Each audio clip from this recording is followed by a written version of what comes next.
બનાસકાંઠાના ઉત્તમપુરા ડાંગિયા ગામે મુખ્યમંત્રી ભૂપેન્દ્ર પટેલની સહજતા અને માનવીય સંવેદનાનો એક અનોખો કિસ્સો જોવા મળ્યો। આ કથાની શરૂઆત તો ગત વર્ષે થઈ હતી, જ્યારે સ્કૂલ ઓફ મેનેજમેન્ટ કમિટીના એક વિડીયો સંવાદ દરમિયાન ધોરણ 1માં ભણતી નાનકડી સામ્યા પ્રજાપતિએ મુખ્યમંત્રીને નિર્દોષતાથી પૂછ્યું હતું કે દાદા, તમે અમારી સ્કૂલમાં ક્યારે આવશો? બાળકીના વહાલભરા પ્રશ્નનો ઉત્તર આપતા મુખ્યમંત્રીએ વચન આપ્યું હતું કે હું જ્યારે પણ ત્યાં આવીશ ત્યારે તને મળવા ચોક્કસ આવીશ। પોતાનું એ વચન પાળવા માટે આજે મુખ્યમંત્રી ખાસ ઉત્તમપુરા અનુપમ પ્રાથમિક શાળા પહોંચ્યા હતા। શાળાની મુલાકાત દરમિયાન મુખ્યમંત્રીને સામ્યા વચ્ચે ભાવુક સંવાદ સર્જાયો હતો। સામ્યાએ દાદાને શ્લોક સંભળાવ્યા હતા, જેનાથી પ્રભાવિત થઈને મુખ્યમંત્રીએ તેને આશીર્વાદ આપતા કહ્યું હતું કે તું ભણી ગણીને મોટી થઈને કલેક્ટર બનજે અને પછી મને મળવા આવજે। સામ્યાએ પણ પૂરા આત્મવિશ્વાસ સાથે વચન આપ્યું હતું કે તે મોટી થઈને ચોક્કસ તમને મળવા આવશે।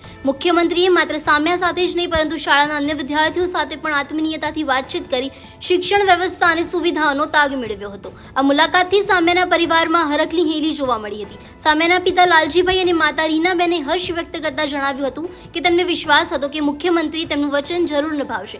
આજે દીકરીનું સપનું પૂરું થતાં તેઓ અત્યંત ખુશ છે।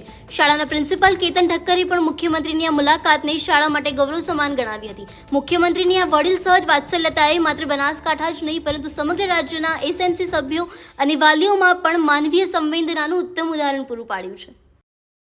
આજે ખૂબ ખુશ, હું પણ ખુશ છું, તેના આંગણવાડીના સ્ટાફ પણ, સ્કૂલનો સ્ટાફ પણ, ગ્રામજનો પણ બધા ખૂબ ખુશ છીએ। આજે અત્યારે સામ્યા ક્યાં અભ્યાસ કરે છે? અત્યારે સામ્યા અહીંયા પ્રાથમિક શાળામાં જ અભ્યાસ કરે છે। કયા ધોરણમાં અભ્યાસ કરે? ધોરણ 2માં અભ્યાસ કરે છે। ભણવામાં કેવું છે?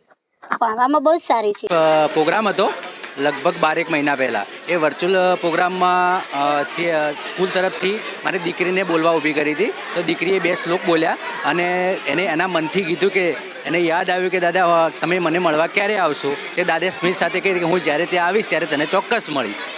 આ પ્રોગ્રામને અનુરૂપ રાખી દાદા અહીંયા અંબાજી નજીક આવવાના હતા અને એ આવ્યા અને દીકરીને મળવા માટે એમને પહેલથી જ કહી દીધું કે હું આવીશ એટલે આવીશ, અને આજે તે આવ્યા અને એમનું સપનું મારી દીકરી મેં દાદાને વચન આપ્યું હતું કે તમે અમને મળવા આવશો ને, એ દાદાએ મારું વચન પૂરું કર્યું એટલે મને બહુ ગમ્યું। મારી એ વાત થઈ કે દાદા તમે અમને મળવા આવશો ને, દાદાએ એમ કહ્યું હતું કે હા હું મળવા આવ્યો ને, બસ પછી ફોટો પડાયો। એમ કહ્યું હતું કે સરસ, તું આગળ વધને ભણ ને આગળ વધીને કલેક્ટર બન। સીએમ સાહેબશ્રીના પરિસંવાદમાં સામ્યા સાથે જ્યારે સાહેબ ચર્ચામાં વાત કરતા હતા, ત્યારે સામ્યાએ કાલીખેલી ભાષામાં સાહેબને દાદા કહીને બોલાવ્યા અને કહ્યું કે દાદા આપ મને ક્યારે મળવા આવશો?